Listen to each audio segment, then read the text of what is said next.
Short game. It's such an important thing for you. You're going to miss greens. How do you know the right club to hit? How do you know the right shot to hit? Well, I got a chance to catch up with Chesson Hadley. We talked about all that and what shots he prefers around the greens. Let's take a look. Chesson, I'm not even going to introduce you. I just want you to talk to me about this shot here. Chesson Hadley. Okay. By the way, I need to get taller. Okay, all right. Get downhill?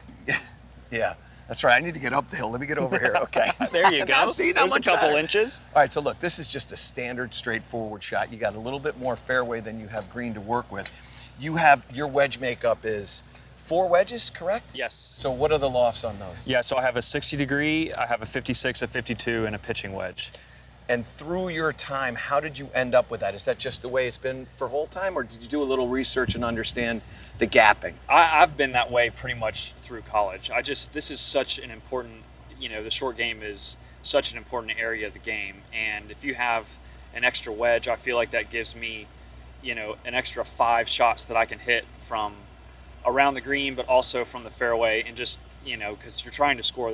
We're hitting at the flag with these wedges. We are trying to hit it as close as we can. And so with the 4 wedges, I just feel like I have more, versatility.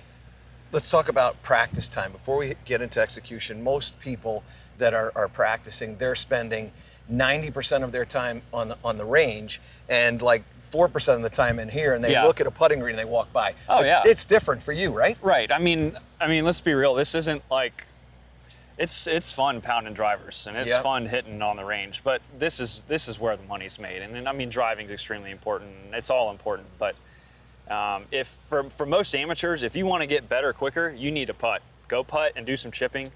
You guys are more than likely missing some 5-footers and 4-footers and stuff.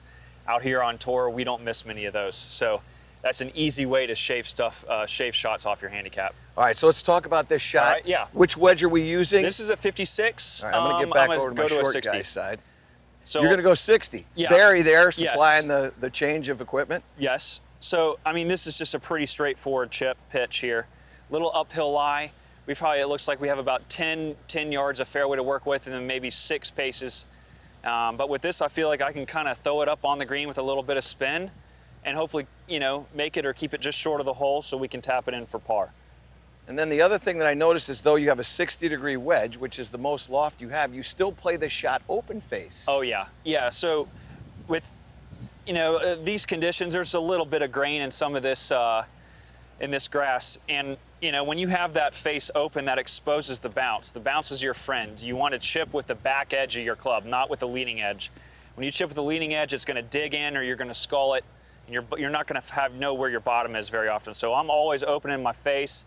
I have my hands very neutral, and I'm trying to return that club to neutral versus having it kind of leaning forward. Leaning forward Always like that. Important to know where your bottom is, too. Yes. All right, let's go. Let's see this shot. All right, I'm nervous. Come on.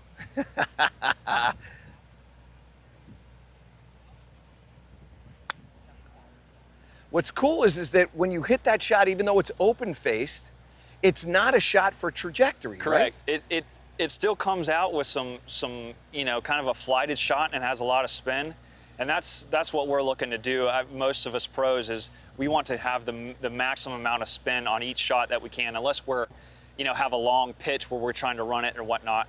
But spin is our friend. That helps us gauge how far it's going to run out and decides where we're going to land it and stuff like that. So, all right, let me experiment with one other option here, and that's the head cover. Yes. This is a shot I love seeing hit. Guys, this is dummy proof. Okay, like most amateurs, and I use this shot all the time. I've gone into some dark places with chipping.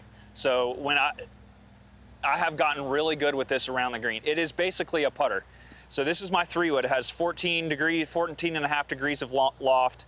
You can use a hybrid, but what it does is it gets the ball up on top of the grass, whereas a putter, it has less loft, right? It has 4 degrees or whatever your putter loft is, and it kind of jams it into the ground, and it bounces, and it will not get the appropriate roll and speed that you need around here.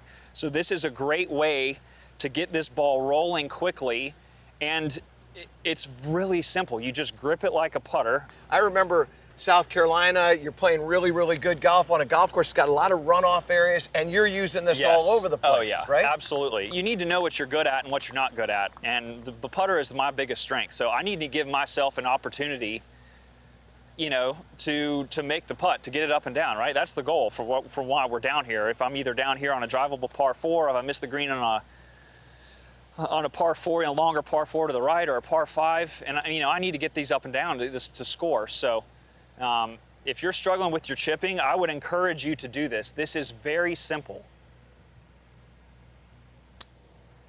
All right, so now I want to ask you this last thing here, and that's this. You've got to hit this shot. Let's just say you're not going to use this club here. Right.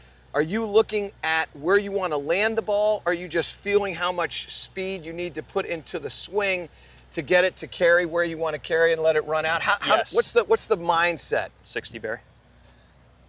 Yes, so I'm picking a spot. I'm very visual, right? Like most guys are. So I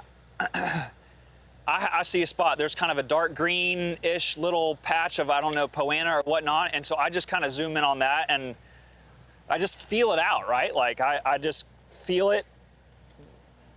And that gives me a sense of how hard to hit it. So is that, let me interrupt. So is your practice swing, is that you feeling how hard you need to hit it there? Or are you thinking about technique at that point? Yes. The technique should be, the technique should be done on the chipping green, right? Like if this was competition and whatnot, I would not be thinking about technique. So you're just thinking about how much energy do I need in this club to get the ball to go where I want it to go. Exactly. You are going to execute your golf shot 9,000 times more if you are going to think about your feels and stuff out here versus, you know, a technique or whatnot, because that's putting you in the shot. Whereas you're thinking about technique, you're not really thinking about. You're distracted. You're distracted from the actual golf shot. You're thinking about your golf swing, that doesn't help anymore. All right, so here we go.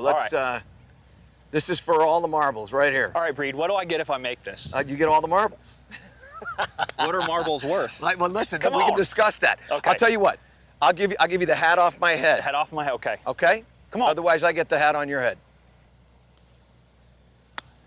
There you go. Come on. Come on. Come on. That's more like it. There you go. Thank you. Thanks. Thanks, Breed. That was That was great fun. fun. Really Yeah, good job. absolutely. Thank you, man.